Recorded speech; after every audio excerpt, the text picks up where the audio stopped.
Bienvenidos nuevamente amigos, acérquense al fuego, pónganse cómodos con sus brebajes favoritos, hoy entraremos por un portal que se abre hacia una historia que te lleva al mundo del misterio, escrita por Sabine Baring Gould. La historia se llama El Anillo de Plomo. No es posible, Julia. No puedo concebir la idea de asistir al baile del condado después de lo ocurrido. La espantosa muerte del pobre joven Hattersley basta para impedirlo. Pero, tía, el señor Hattersley no es pariente nuestro. Ningún parentesco, pero sabes que el pobre hombre no se habría disparado si no hubiera sido por ti. Oh, tía Elizabeth, ¿cómo puedes decir eso cuando el veredicto fue que se suicidó estando en una condición mental insana? ¿Cómo podría ayudar a que se volara los sesos cuando esos sesos estaban trastornados? Julia, no hables así. Si se le fue la cabeza, fuiste tú la que lo trastornó, primero atrayéndolo, haciéndole creer que te gustaba, y luego echándolo por tierra tan pronto como el honorable James Lawler apareció en el tapete. Piensa, ¿qué dirá la gente si vas a la asamblea? ¿Qué dirán si no voy? Inmediatamente lo achacarán a que me preocupo mucho por James Hattersley y pensarán que hubo algún tipo de compromiso. No es probable que supongan eso. Pero realmente, Julia, durante un tiempo fuiste todo sonrisas y ánimos. Dime, ahora, ¿te propuso el señor Hattersley matrimonio? Bueno, sí, lo hizo, y lo rechacé. Y entonces fue y se disparó a la desesperada. Julia, no puedes ir con ninguna cara al baile. Nadie sabe que se lo propuso. Y precisamente porque voy todo el mundo concluirá que no se lo propuso. No quiero que se suponga que lo hizo. Su familia, por supuesto, debe estar al tanto. Verán su nombre entre los presentes en la asamblea. Tía, tienen demasiados problemas para mirar el periódico y ver quiénes estuvieron en el baile. Su terrible muerte está a su puerta. ¿Cómo puedes tener el corazón, Julia? No lo veo. Por supuesto, lo siento. Lo siento muchísimo, y muchísimo por su padre, el almirante. No puedo volver a engañarlo. Desearía que cuando lo rechazara hubiera ido y hecho como Joe Pomeroy, casarse con una de las hijas de su casera. Ay, Julia, está otro de tus delitos. Atrajiste al joven Pomeroy hasta que te lo propuso, luego lo rechazaste, y en un ataque de vejación y vanidad mortificada se casó con una chica muy por debajo de él en posición social. Si el menaje resulta un fracaso, tendrás en tu conciencia que has arruinado su vida y quizás también la de ella. No puedo tirarme como una caridad para salvar a este o aquel hombre de hacer una tontería. De lo que me quejo, Julia, es de que animaste al joven señor Pomeroy hasta que apareció el señor Hattersley, a quien considerabas más apto, y entonces lo dejaste de lado, e hiciste precisamente lo mismo con James Hattersley en cuanto conociste al señor Lawler. Después de todo, Julia, no estoy tan seguro de que el señor Pomeroy no haya elegido la mejor parte. La chica, me atrevo a decir, es sencilla, fresca y cariñosa. Tu insinuación no es elogiosa, tía Elizabeth. Querida, no tengo paciencia con la joven de hoy en día, que es superficial, obstinada e indiferente a los sentimientos y la felicidad de los demás, que ansía la emoción y el placer, y no desea nada que sea útil y bueno. ¿Dónde veréis ahora a una muchacha como la hermana de Viola, que deja que el ocultamiento, como un gusano en el capullo, se alimente de su mejilla de damasco? Hoy en día una chica se pone a los pies de un hombre si le gusta, se vuelve del revés para que él y todo el mundo lean su corazón. No me apetece ser como la hermana de Viola y tener mi historia en blanco. Nunca me arrastré a los pies de Joe Pomeroy o James Hattersley. No, pero llevaste a cada uno a considerarse el favorecido hasta que te lo propuso, y entonces lo rechazaste. Fue como sonreír a un hombre y luego apuñalarlo en el corazón. Bueno, no quiero que la gente piense que James Hattersley se interesó por mí, ciertamente nunca me interesé por él, ni que se declaró, así que iré al baile. Julia de Mantera huérfana. Había permanecido en la escuela hasta los 18 años y luego la habían retirado justo a la edad en que una muchacha empieza a interesarse por sus estudios y a no considerarlos un trabajo pesado. Al ser trasladada, había abandonado todo lo que había adquirido y se había sumergido en el torbellino de la sociedad. Luego, de repente, su padre murió. Ella había perdido a su madre unos años antes y se fue a vivir con su tía, la señorita Fleming. Julia había heredado una suma de unas 500 libras al año y probablemente recibiría un buen patrimonio y fondos también a la muerte de su tía. Había sido halagada de niña en su casa y en la escuela como una belleza y ciertamente no pensaba poco en sí misma. La señorita Fleming era una señora mayor con una lengua afilada, muy franca y muy decidida en sus opiniones, pero su acción era débil y Julia pronto descubrió que podía doblegar a la tía para que hiciera lo que quisiera, aunque no podía modificar o alterar sus opiniones. En el asunto de Joe Pomeroy y James Hattersley fue como la señorita Fleming había dicho. Julia había animado al señor Pomeroy y solo lo había desechado porque pensaba mejor en el traje del señor Hattersley, hijo de un almirante de ese nombre. Había visto mucho al joven Hattersley, le había dado todos los ánimos, lo había enredado de tal manera que estaba locamente enamorado de ella, y luego, cuando llegó a conocer al honorable James Lawler y vio que estaba fascinado, rechazó a Hattersley con las consecuencias a las que se alude en la conversación antecitada. Julia estaba especialmente ansiosa por estar presente en el baile del condado, pues el señor Lawler ya la había contratado para varios bailes y estaba muy decidida a intentar llevarle a una declaración. La noche del baile, la señorita Fleming y Julia entraron en el carruaje. La tía había cedido el paso, como era su costumbre, pero bajo protesta. Durante unos 10 minutos ninguno de los dos habló, y entonces la señorita Fleming dijo, «Bueno, ya sabes lo que pienso de este baile. No lo apruebo. Lo desapruebo claramente. No considero que su asistencia al baile sea de buen gusto o, como usted diría, de buena forma. Pobre joven Hattersley. Oh, querida tía, dejemos de lado al joven Hattersley. Fue enterrado con las formas regulares, supongo». «Sí, Julia». Entonces el rector aceptó el veredicto del jurado en la investigación. ¿Por qué no deberíamos hacerlo nosotros? Un hombre que no está en su sano juicio no es responsable de sus actos. Supongo que no. Mucho menos, entonces, yo que vivo a 10 millas de distancia. No digo que seas responsable de su muerte, sino de la condición mental que le llevó a cometer el terrible acto. Realmente, Julia, usted es una de esas personas en cuya cabeza o corazón solo podría introducirse la idea de que podría estar en el error mediante una operación quirúrgica.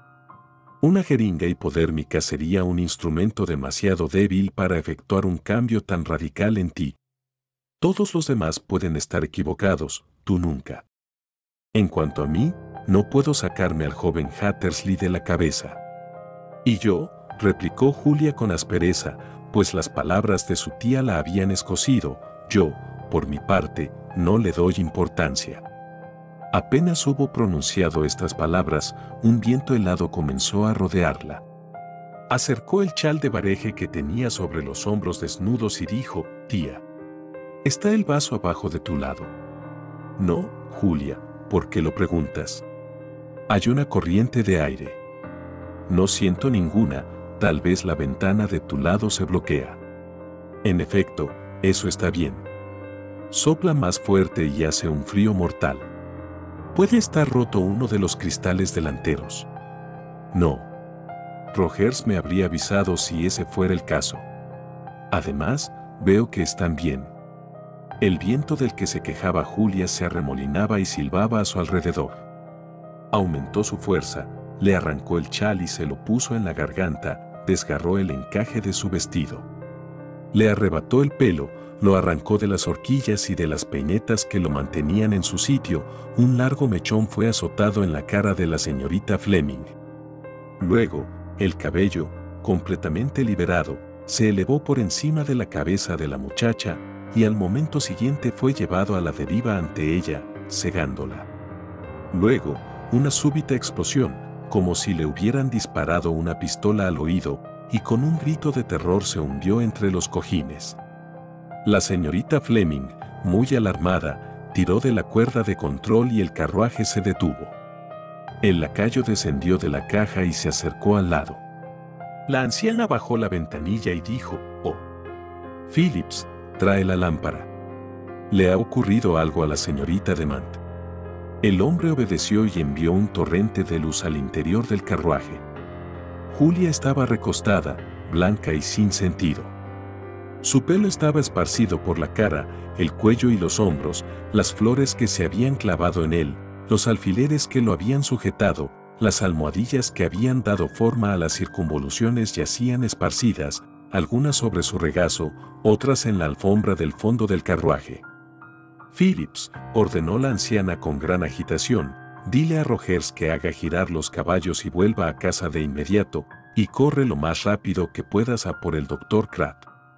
Pocos minutos después de que el carruaje se pusiera de nuevo en marcha, Julia revivió. Su tía le rozaba la mano. «Oh, tía», dijo, «se han roto todos los vasos». «¿Rompidos qué vasos?» «Los del vagón, con la explosión». «¿Explosión, querida?» «Sí. Esa pistola que se descargó. Me aturdió. Te has hecho daño». «No escuché ningún arma, ninguna explosión. Pero yo sí. Fue como si una bala se hubiera descargado en mi cerebro. Me sorprende haber escapado. ¿Quién puede haber disparado contra nosotros?» «Querida, nadie disparó. No he oído nada. Sé lo que fue. Tuve la misma experiencia hace muchos años. Dormí en una cama húmeda y me desperté sordo de piedra en el oído derecho. Permanecí así durante 3 semanas. Pero una noche, mientras bailaba en un baile, oí de repente el sonido de una pistola en mi oído derecho e inmediatamente volví a oír con claridad. Era cera. Pero, tía Elizabeth, yo no he sido sorda». «¿No te has dado cuenta de que eras sorda?» «Oh, pero mire mi pelo, fue ese viento el que lo movió». «Te estás haciendo una ilusión, Julia. No había viento. Pero mira, siente cómo se me ha caído el pelo. Eso lo ha hecho el movimiento del carruaje. Hay muchos surcos en el camino». Llegaron a casa y Julia, sintiéndose enferma, asustada y desconcertada, se retiró a la cama. Llegó el Dr. Kratt, dijo que estaba histérica y le ordenó algo para calmar sus nervios. Julia no estaba convencida. La explicación ofrecida por la señorita Fleming no la satisfacía. No creía en absoluto que fuera víctima de la histeria. Ni su tía, ni el cochero, ni Phillips habían oído la descarga de un arma. En cuanto al viento que corría, Julia estaba convencida de que lo había experimentado. El encaje estaba arrancado, como por una mano, de su vestido, y el chal estaba retorcido alrededor de su garganta. Además, su pelo no había sido tan ligeramente arreglado como para que la sacudida de la carnicería lo desordenara por completo. Estaba muy perpleja por lo que había sufrido. Pensó y pensó, pero no pudo acercarse a la solución del misterio. Al día siguiente, cuando ya era casi ella misma, se levantó y se puso en marcha como de costumbre. Por la tarde, el honorable James Lawler llamó y preguntó por la señorita Fleming.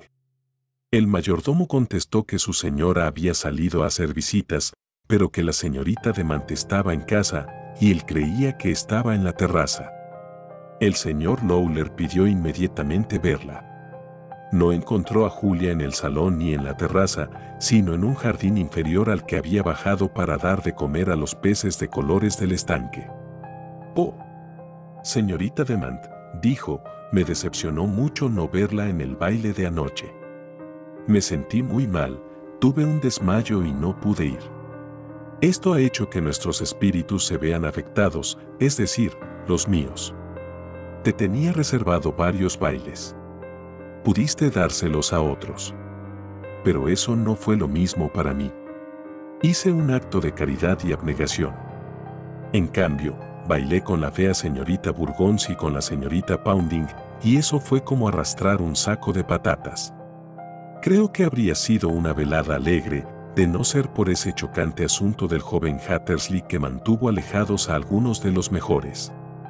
Me refiero a los que conocen a los Hattersley. Por supuesto, para mí eso no importaba, no éramos conocidos. Nunca hablé con él. ¿Lo conociste, creo? Escuché a algunas personas decir eso y que usted no había venido por él. La cena, para hacer un baile de abono, no fue atrozmente mala. ¿Qué dijeron de mí? Oh, si quieres saberlo, que no asististe al baile porque él te gustaba mucho y que estabas terriblemente cortada. Yo. Qué vergüenza que la gente hable. Nunca me preocupé por él. Era bastante simpático a su manera, no era un descarado, pero era tolerable para los jóvenes. El señor Lawler se rió. No me gustaría que se hiciera una estimación tan calificada de mí. Ni falta que le hace. Usted es interesante. Solo se convirtió en eso cuando se disparó. Solo por esto será recordado. Pero no hay humo sin fuego. Le gustaba a usted mucho. Querido señor Lawler, no soy clarividente y nunca fui capaz de ver en el cerebro o en el corazón de las personas, y menos de los hombres jóvenes. Tal vez sea una suerte para mí que no pueda. Una señora me dijo que se le había declarado a usted. ¿Quién era? El saco de patatas. No voy a dar su nombre. ¿Hay algo de cierto en ello? ¿Lo hizo? No. En el momento en que hablaba sonó en su oído un silbido de viento y sintió que una corriente como un cordón de hielo se deslizaba alrededor de su garganta, aumentando en fuerza y compresión. Su sombrero fue volado y al instante siguiente una detonación resonó en su cabeza como si una pistola hubiera sido disparada en su oído. Lanzó un grito y se hundió en el suelo. Se le voló el sombrero y al instante siguiente una detonación resonó en su cabeza como si le hubieran disparado una pistola al oído. James Lawler estaba desconcertado. Su primer impulso fue correr a la casa para pedir ayuda, luego consideró que no podía dejarla tirada en el suelo húmedo y se inclinó para levantarla en brazos y llevarla dentro. En las novelas, los jóvenes realizan tal hazaña sin dificultad, pero en realidad no son capaces de hacerlo, especialmente cuando la chica es alta y de huesos grandes. Además, una desmayada es un peso muerto. Lawler se tambaleó bajo su carga hasta los escalones. Fue todo lo que pudo hacer para llevarla hasta la terraza y allí la colocó en un asiento. Jadeando y con los músculos temblando tras el esfuerzo, se apresuró a ir al salón, tocó el timbre y, cuando apareció el mayordomo, jadeó: «La señorita de Man se ha desmayado, usted, yo y el lacayo debemos llevarla dentro». «Se desmayó anoche en el carruaje», dijo el mayordomo. Cuando Julia volvió en sí, estaba en la cama atendida por el ama de llaves y su criada. Unos momentos después llegó la señorita Fleming. «Oh, tía. Lo he vuelto a oír». «¿Oír qué, querida?» «La descarga de un arma». «No es más que cera», dijo la anciana. «Te echaré un poco de aceite dulce en el oído y luego haré que te lo inyecten con agua tibia. Quiero decirle algo, en privado». La señorita Fleming hizo una señal a los sirvientes para que se retiraran. «Tía», dijo la chica, «debo decir algo. Es la segunda vez que ocurre esto. Estoy segura de que es significativo». James Lawler estaba conmigo en el jardín hundido y empezó a hablar de James Hattersley. ¿Sabes qué fue cuando estábamos hablando de él anoche que escuché ese horrible ruido? Fue precisamente como si me hubieran descargado una pistola en el oído. Sentí como si me desgarraran todos los nervios y tejidos de la cabeza y me destrozaran todos los huesos del cráneo, justo lo que debió sufrir el señor Hattersley cuando apretó el gatillo. Fue una agonía de un momento, tal vez, pero se sintió como si durara una hora. El señor Lawler me había preguntado a bocajarros si James Hattersley se me había declarado, y yo le dije que no. Estaba perfectamente justificada mi respuesta, porque él no tenía derecho a hacerme esa pregunta. Fue una impertinencia por su parte, y le respondí breve y tajantemente con una negativa. Pero en realidad James Hattersley me propuso 2 veces. No quiso aceptar una primera negativa, pero vino al día siguiente a molestarme de nuevo, y yo fui bastante cortante con él. Hizo algunos comentarios groseros sobre cómo le había tratado y que no repetiré, y al marcharse, en un estado de gran agitación, dijo: «Julia, juro que no olvidarás esto y que no serás de nadie más que de mí, vivo o muerto». Consideré esta gran tontería y no le concedí otro pensamiento. Pero, en realidad, estas terribles molestias, este viento y las ráfagas de ruido, me parece que vienen de él. Es como si sintiera un maligno placer en molestarme, ahora que está muerto. Me gustaría desafiarlo, y lo haré si puedo, pero no puedo soportar más de estas experiencias, me matarán. Pasaron varios días. El señor Lawler llamó repetidamente para preguntar, pero pasó una semana antes de que Julia estuviera lo suficientemente recuperada para recibirlo, y entonces la visita fue de cortesía y simpatía, y la conversación giró en torno a su salud y a temas indiferentes. Pero unos días más tarde la situación era diferente. Estaba sola en el invernadero, casi como ella misma, cuando el señor Lawler fue anunciado. Físicamente se había recuperado, o creía que lo había hecho, pero sus nervios habían recibido una fuerte sacudida.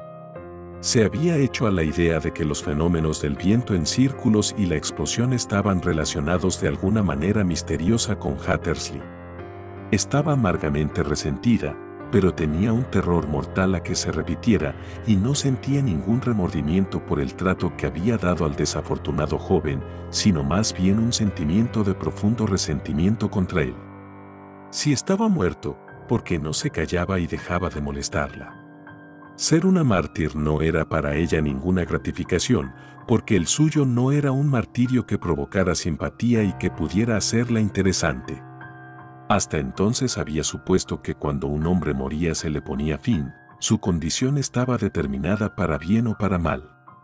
Pero que un espíritu incorpóreo rondara y se convirtiera en una molestia para los vivos, nunca había entrado en sus cálculos.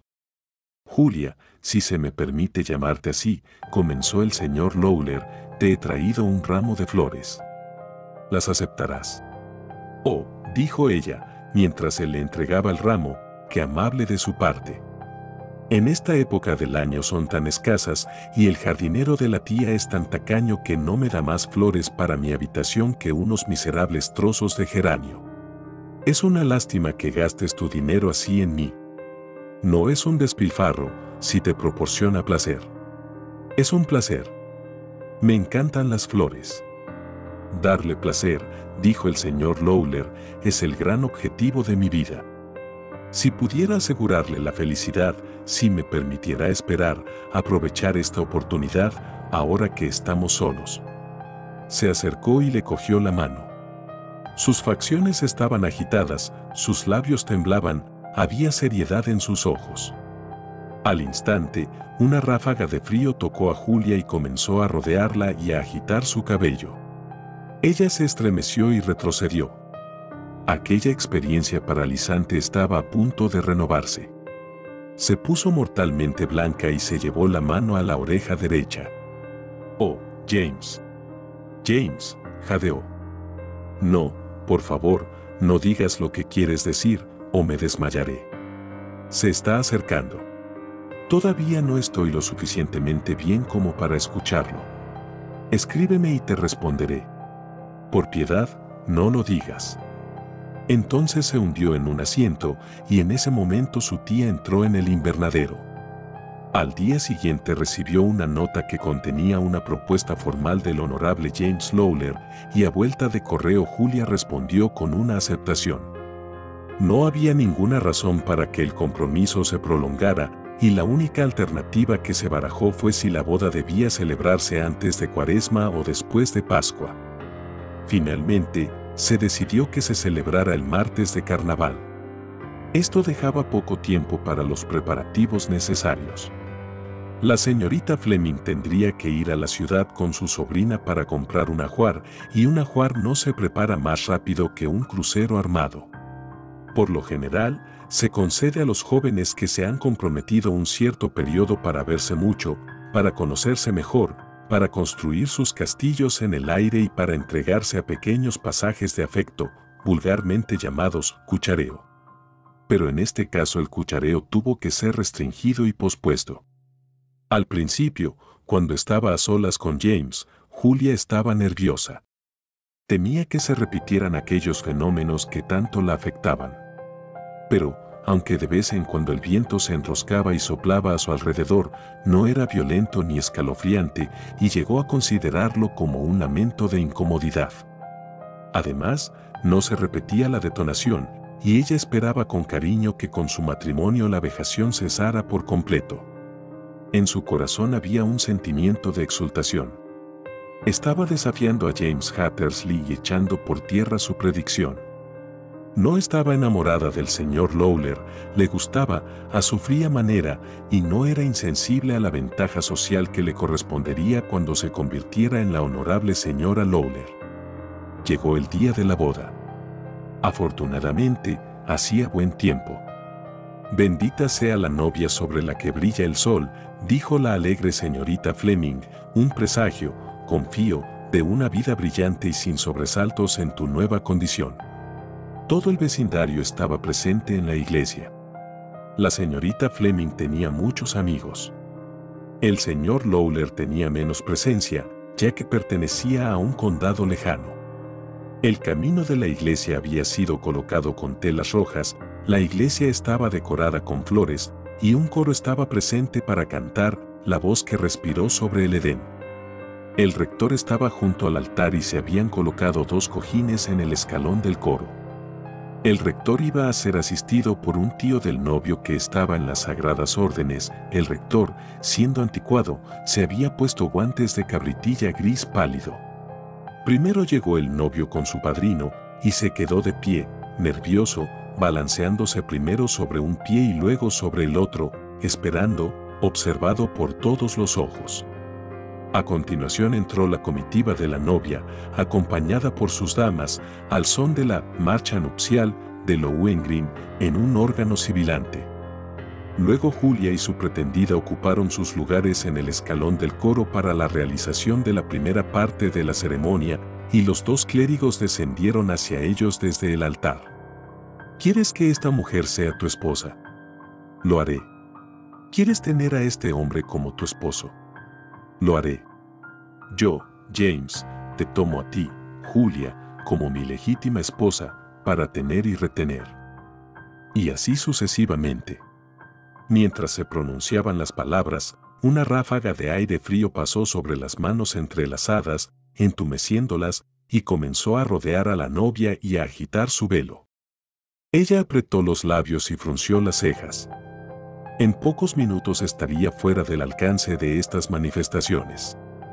Cuando le llegó el turno de hablar, comenzó con firmeza: «Yo, Julia, te tomo a ti, James», pero a medida que avanzaba, el viento se volvió feroz, se ensañó con ella, le cogió el velo por un lado y le golpeó la mejilla, le cambió el velo alrededor de la garganta, como si la estrangulara con un montón de nieve que se convertía en hielo. Pero ella perseveró hasta el final. Entonces James Lawler sacó el anillo y se dispuso a colocarlo en su dedo con las palabras prescritas: «Con este anillo te desposo», cuando sonó en sus oídos un informe, seguido de una sacudida de su cráneo, como si los huesos se rompieran en pedazos, y se hundió inconsciente en el escalón del coro. En medio de una profunda conmoción, la levantaron y la llevaron a la sacristía, seguida por James Lawler, tembloroso y pálido. Había vuelto a meter el anillo en el bolsillo de su chaleco. El doctor Kratt, que estaba presente, se apresuró a ofrecer su ayuda profesional. En la sacristía, Julia descansaba en una silla Glastonbury, blanca e inmóvil, con las manos apoyadas en el regazo. Y ante el asombro de los presentes, se vio que en el tercer dedo de su mano izquierda había un anillo de plomo, rudo y sólido como si estuviera formado por una bala. Se le aplicaron reconstituyentes, pero transcurrió un cuarto de hora antes de que Julia abriera los ojos, y un poco de color volvió a sus labios y mejillas. Pero, cuando se llevó las manos a la frente para limpiarse las manchas que se habían formado en ella, sus ojos vieron el anillo de plomo y, con un grito de horror, volvió a caer en la insensibilidad. Los feligreses salieron lentamente de la iglesia, atónitos, susurrando, haciendo preguntas, sin recibir respuestas satisfactorias, formando conjeturas todas incorrectas. «Me temo mucho, señor Lawler», dijo el rector, «que será imposible continuar con el servicio hoy. Debe ser pospuesto hasta que la señorita Demant esté en condiciones de concluir su parte y firmar el registro. No veo cómo se puede llevar a cabo hoy. Ella no está en condiciones de hacer el esfuerzo». El carruaje que debía llevar a la pareja a la casa de la señorita Fleming y luego, más tarde, llevarlos a la estación para su luna de miel, los caballos decorados con rosetas blancas, el látigo adornado con un lazo blanco, tenía ahora que llevar a Julia, apenas consciente, apoyada por su tía, a su casa. No se podía tirar el arroz. Los campaneros, preparados para dar un alegre repique, se vieron obligados a partir. La recepción en casa de la señorita Fleming se pospuso. Nadie pensó en asistir. Los pasteles, los helados, se consumieron en la cocina. El novio, desconcertado, casi frenético, corría de un lado a otro, sin saber qué hacer, qué decir. Julia permaneció como una piedra durante 2 horas y cuando volvió en sí no pudo hablar. Cuando recobró la conciencia, levantó la mano izquierda, miró el anillo de plomo y volvió a sumirse en la insensibilidad. Hasta bien entrada la noche no se recuperó lo suficiente como para hablar y entonces rogó a su tía, que había permanecido junto a su cama sin moverse, que despidiera a los asistentes. Deseaba hablar con ella a solas. Cuando no había nadie en la habitación con ella, excepto la señorita Fleming, dijo en un susurro: «Oh, tía Elizabeth. Oh, tía. Ha sucedido algo tan horrible. Nunca podré casarme con el señor Lawler, nunca. Me he casado con James Hattersley, soy la esposa de un hombre muerto». En el momento en que James Lawler estaba dando las respuestas, oí una voz de pito en mi oído, una voz sobrenatural, que decía las mismas palabras. Cuando dije: «Yo, Julia, te tomo a ti, James, como mi legítimo esposo», ya sabes que el señor Hattersley es tanto James como el señor Lawler, las palabras se aplicaron a él tanto o más que al otro. Y luego, cuando llegó el momento de entregar el anillo, hubo la explosión en mi oído, como antes, y el anillo de plomo fue forzado en mi dedo, y no el anillo de oro de James Lawler. Ya no sirve de nada que me resista. Soy la esposa de un hombre muerto y no puedo casarme con James Lawler. Han pasado algunos años desde aquel día desastroso y aquel matrimonio incompleto. La señorita Demant sigue siendo la señorita Demant y nunca ha podido quitarse el anillo de plomo del tercer dedo de su mano izquierda.